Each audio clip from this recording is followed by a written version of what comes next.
Beijing में Donald Trump की मौजूदगी और नई दिल्ली में मार्को रूबियो की सक्रियता केवल दो सामान्य कूटनीतिक यात्राएं नहीं थी। भारत दौरा केवल एक सामान्य साझेदारी बैठक नहीं था, बल्कि अमेरिकी रणनीति की रिकैलिब्रेशन का एक सिंबल था। वाशिंगटन अब वो समझ चुका है कि चीन को संतुलित करना भारत के बिना संभव नहीं है।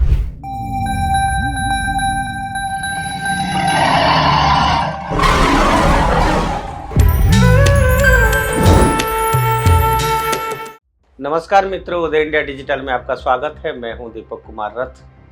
आज इंडिया थिंग्स में आपको यह बताना चाहता हूं कि आप सबने देखा होगा कि हाल ही में अमेरिकी राष्ट्रपति डोनाल्ड ट्रंप चीन की यात्रा पे थे और उसके ठीक बाद America secretary of state Marco Rubio की भारत यात्रा हुई। उनकी यात्रा के बीच में भी डोनाल्ड ट्रंप का कॉल आया और उन्होंने कहा कि भारत को जो चाहिए वो सब मिलेगा, कोट अनकोट। इस बात को आप ऐसे ही एक राष्ट्र प्रमुख के विदेश दौरे के रूप में मत देखिए, इसके निहितार्थ बहुत गहरे हैं। मित्रों, बीजिंग में डोनाल्ड ट्रंप की मौजूदगी और नई दिल्ली में मार्को रूबियो की सक्रियता केवल दो सामान्य कूटनीतिक यात्राएं नहीं, और ये दोनों घटनाएं मिलकर उस ऐतिहासिक परिवर्तन की ओर संकेत कर रही थी जिसने वैश्विक शक्ति संतुलन की दिशा बदलनी शुरू कर दी है। यह परिवर्तन है transition from a US dominated unipolar world to a multipolar world. और इस बदलती व्यवस्था के केंद्र में आज भारत पहले से कई अधिक निर्णायक भूमिका में दिखाई दे रहा है। शीत युद्ध की समाप्ति के बाद लगभग 3 दशकों तक अमेरिका दुनिया का निर्विवाद शक्ति केंद्र बना रहा। वैश्विक वित्तीय संस्थानों से लेकर डॉलर की ताकत, तकनीकी नियंत्रण, समुद्री व्यापार मार्गों और पॉलिटिक्स ऑफ सैंक्शन तक हर महत्वपूर्ण तंत्र पर वाशिंगटन का प्रभुत्व था। लेकिन 2026 की कूटनीतिक तस्वीरें बता रही है कि वो दौर अब धीरे धीरे बदल रहा है। अमेरिका आज पहली बार ऐसे शक्तियों के सामने खड़ा है जैसे वो ना तो आसानी से दबा सकता है और ना ही पूरी तरह अपने खेमे में ला सकता है। ट्रंप शी जिनपिंग शिखर वार्ता ने इस वास्तविकता को बेहद स्पष्ट किया। ट्रंप चीन केवल राजनीतिक संदेश देने नहीं गए थे, उनके साथ अमेरिका के सबसे प्रभावशाली कॉरपोरेट चेहरा मौजूद थे।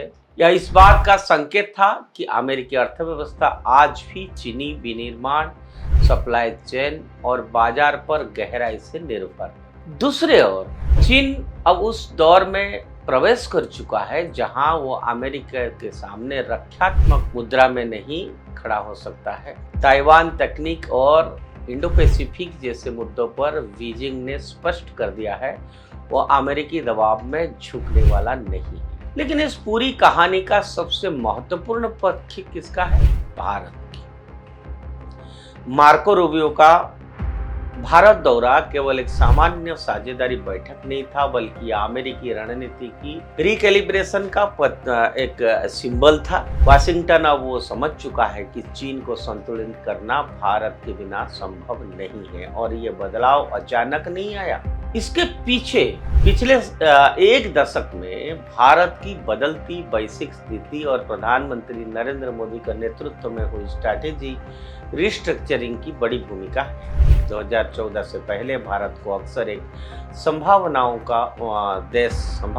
को वाले देश के रूप में देखा जाता था, लेकिन पिछले 10 वर्षों में भारत ने खुद को एक केवल उभरती अर्थव्यवस्था नहीं बल्कि एक निर्णायक वैश्विक शक्ति के रूप में स्थापित किया। मोदी सरकार ने विदेश नीति को पारंपरिक प्रतिक्रियावादी ढांचे से निकालकर आक्रामक रणनीतिक कूटनीति में बदला। भारत ने अमेरिका, रूस, खाड़ी देशों, यूरोप और यहाँ तक कि इंडो पैसिफिक देशों के साथ अपने संबंधों को नए स्तर पर पहुंचाया, लेकिन किसी एक खेमे का हिस्सा बने बिना। यही मल्टी अलाइनमेंट जो है, जो भारत ने पहल किया है, मल्टी अलाइनमेंट की, आज भारत की सबसे बड़ी ताकत बन चुकी है। रूस यूक्रेन युद्ध के दौरान भारत ने पश्चिमी दबाव के बावजूद रूसी तेल खरीद जारी रखा। साथ ही अमेरिका के साथ रक्षा, तकनीक और सेमीकंडक्टर सहयोग को भी बढ़ाया। खाड़ी देशों के साथ व्यापार और निवेश संबंध मजबूत किए गए।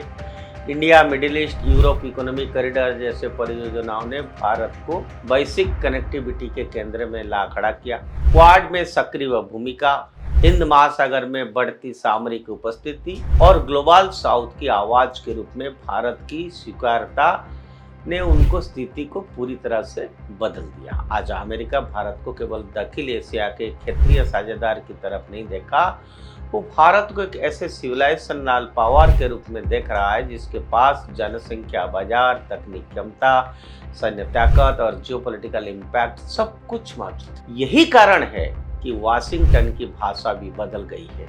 एक समय था जब अमेरिकी प्रशासन भारत को मानवाधिकार, रूस संबंधों या रणनीतिक निर्णयों पर सार्वजनिक रूप से दबाव में लाने की कोशिश करता था, लेकिन आज वही अमेरिका साझेदारी, सहयोग और साझा रणनीतिक हितों की भाषा बोल रहा है। दरअसल अमेरिका ने यह समझ लिया है कि भारत अब वो देश नहीं रहा जिसे आसानी से निर्देश दिया जा सके। मोदी सरकार ने पिछले दशकों में भारत की आर्थिक और रणनीतिक क्षमता को जिस स्तर तक पहुंचाया है, उसने नई दिल्ली को वैश्विक शक्ति संतुलन का अनिवार्य स्तंभ बना दिया। 21वीं सदी का वास्तविक संघर्ष अब केवल सैन्य नहीं बल्कि लॉजिस्टिक्स, सप्लाई चेन, सेमीकंडक्टर, ऊर्जा, गलियारों और औद्योगिक क्षमता का संघर्ष है। चीन ने इस दिशा में बेल्ट एंड रोड जैसे परियोजनाओं के जरिए अपनी स्थिति मजबूत की। अब अमेरिका वैकल्पिक सप्लाई चेन और आर्थिक नेटवर्क तैयार करना चाहता है।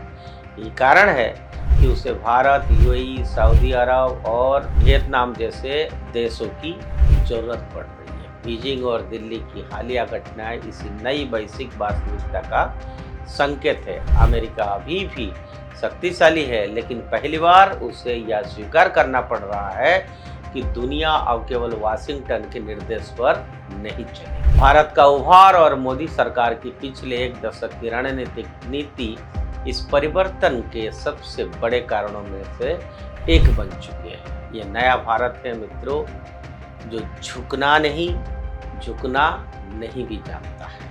आज के लिए इतना ही है। उदय इंडिया से जुड़े रहिए, उदय इंडिया सब्सक्राइब करिए। भारत माता की जय।